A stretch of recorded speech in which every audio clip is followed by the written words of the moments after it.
Caríssimos irmãos e irmãs, um bom dia a todos. Vamos juntos, com muita alegria, nessa sexta-feira, dia 10 de julho, onde estamos vivendo a 14ª semana do tempo comum, ouvir e meditar a santa palavra de nosso Senhor Jesus Cristo. O Senhor esteja conosco, Ele está no meio de nós.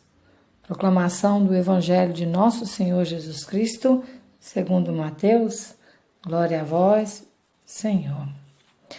Naquele tempo, disse Jesus a seus discípulos: Eis que eu vos envio como ovelhas no meio de lobos. Sede, portanto, prudentes como as serpentes e simples como as pombas.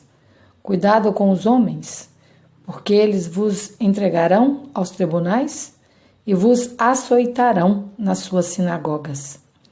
Vós sereis levados diante de governadores e reis, por minha causa, para dar testemunho diante deles e das nações. Quando vos entregarem, não fiqueis preocupados como falar ou o que dizer. Então, naquele momento, vos será indicado o que deveis dizer.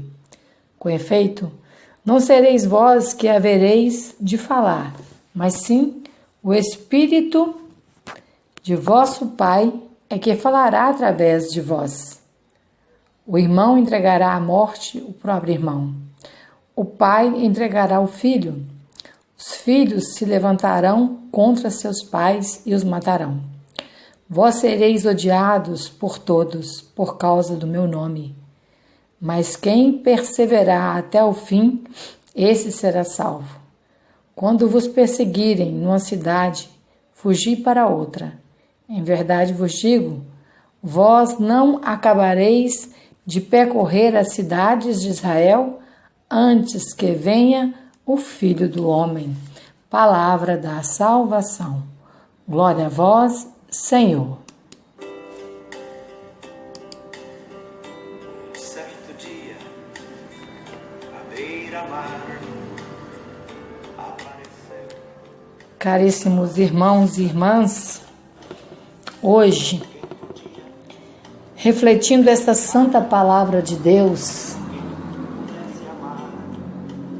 nos questiona o coração as palavras aqui reveladas por nosso Senhor Jesus Cristo, primeiro para os apóstolos e hoje para nós que estamos ouvindo nesta sexta-feira esta palavra. Jesus revela para seus discípulos a sua missão, a missão de cada um, a missão árdua. E logo no começo deste envio, Jesus diz aos seus discípulos que ele os estava enviando como ovelhas no meio de lobos, já preparando o espírito dos apóstolos para serem espíritos destemidos. E o Senhor diz então que eles sejam prudentes como as serpentes e simples como as pombas. E alerta aos seus discípulos: cuidado com os homens, porque eles vos entregarão aos tribunais e vos açoitarão nas suas sinagogas.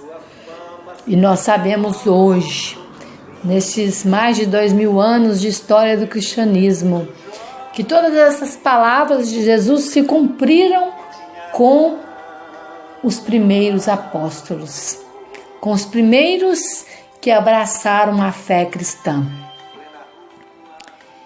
E a igreja, a partir de então, através do sangue, do martírio dos apóstolos de Jesus, com exceção de João, ela cresceu, frutificou, passou por um período de grandes prosperidades do cristianismo. onde se aumentaram muitas e muitas igrejas. A partir do reconhecimento do imperador Constantino, da Igreja Católica como igreja oficial do mundo, a igreja cresceu e se tornou hoje essa instituição gigantesca a qual nós participamos.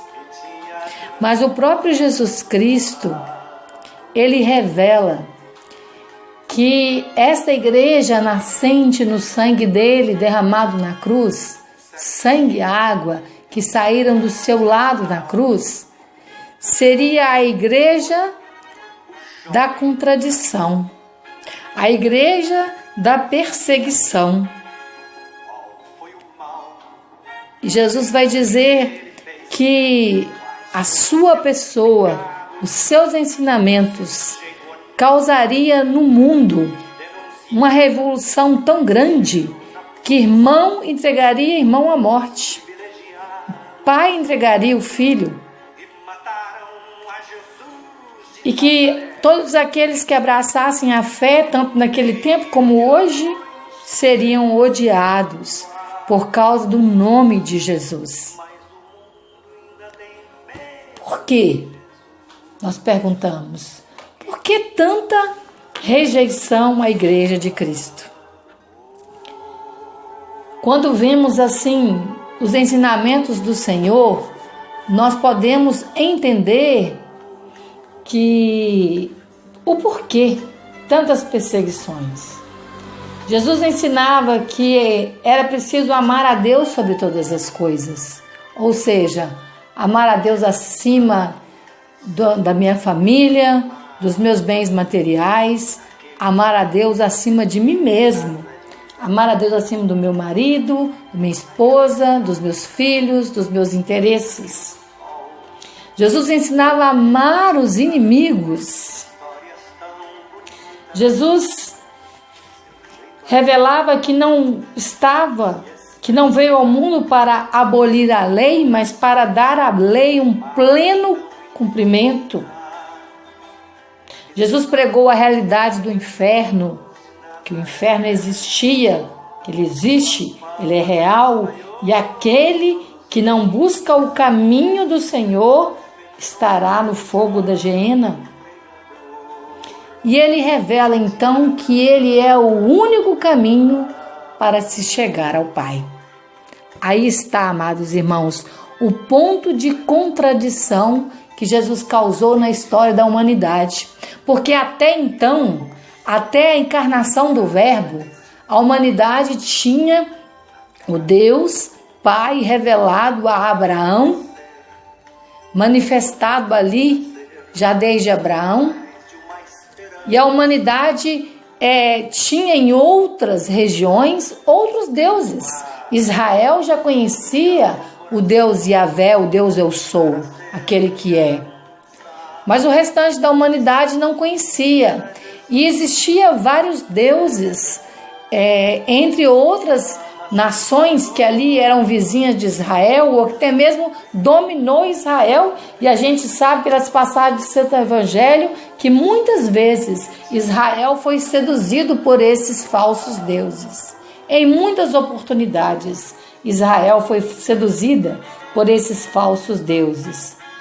Moloque, os deuses pagãos, né, de outras nações pagãs, como o Baal, que era um deus pagão da nação cananeia, e assim muitos e muitos deuses, confundindo a fé do povo de Israel e se deixando seduzir. Israel acabou se perdendo, e o Senhor revela para nós na Sagrada Escritura que o seu coração é como o coração de um marido traído, né?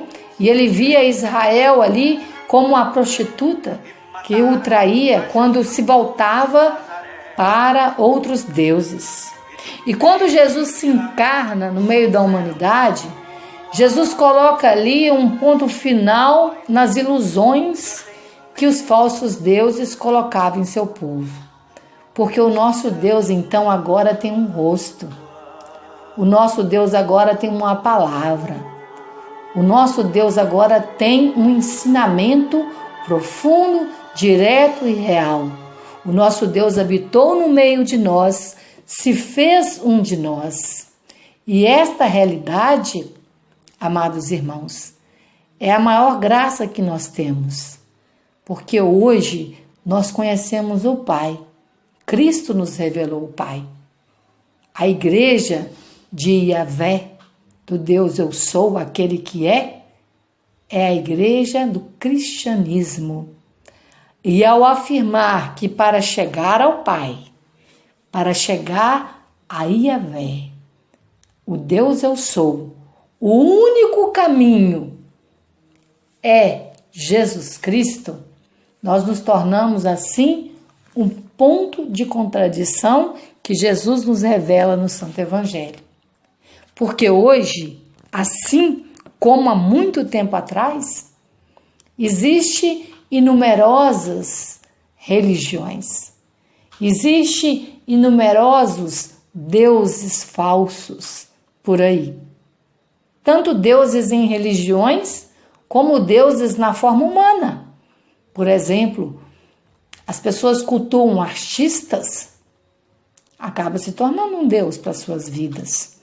As pessoas cultuam dinheiro, colocam o dinheiro como centro da sua vida.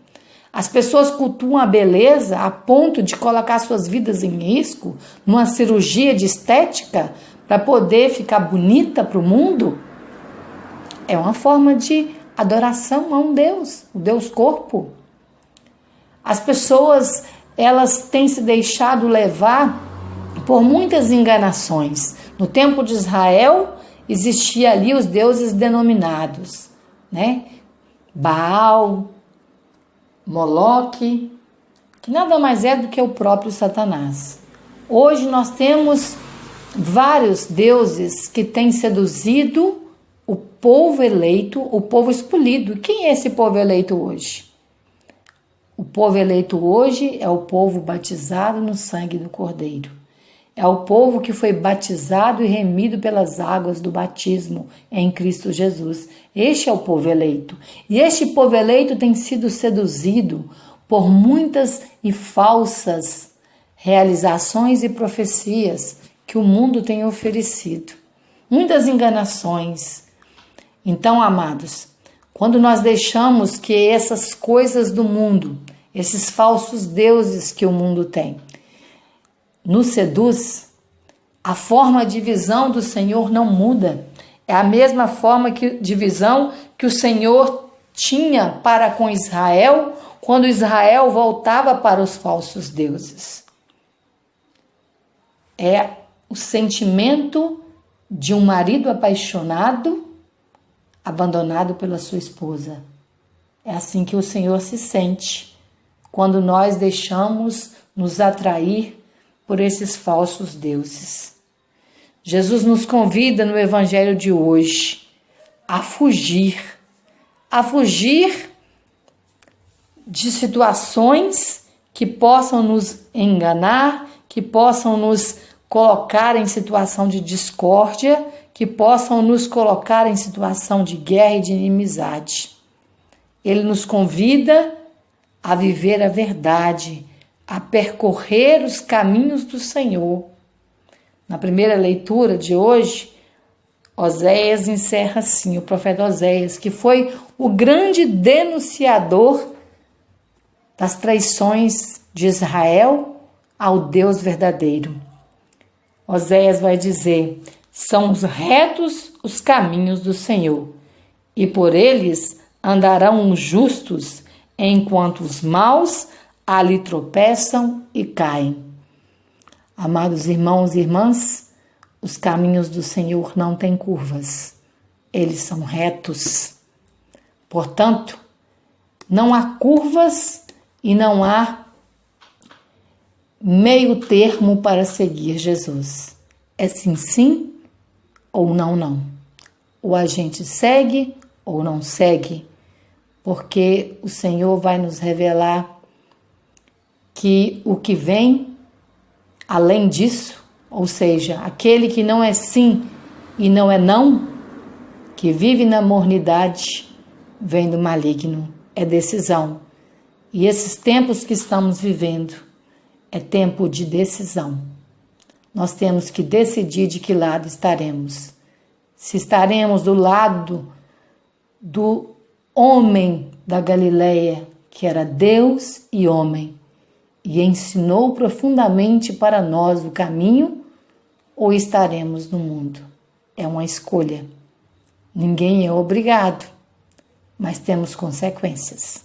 Nossas escolhas têm consequências, mas que nós possamos pedir ao Senhor que esse Espírito do Pai, que falou através dos nossos primeiros colunas da igreja, que são as primeiras colunas da igreja, que são os apóstolos, esse Espírito possa nos mover nesses tempos em que estamos vivendo, para termos a coragem de anunciar Jesus e anunciar ao mundo, independente de quem nos calunie, independente de quem nos persegue, possa nos perseguir, aliás, que nós possamos tomar a decisão de anunciar Jesus e que Ele é o único caminho, verdade e vida que pode nos levar ao Pai.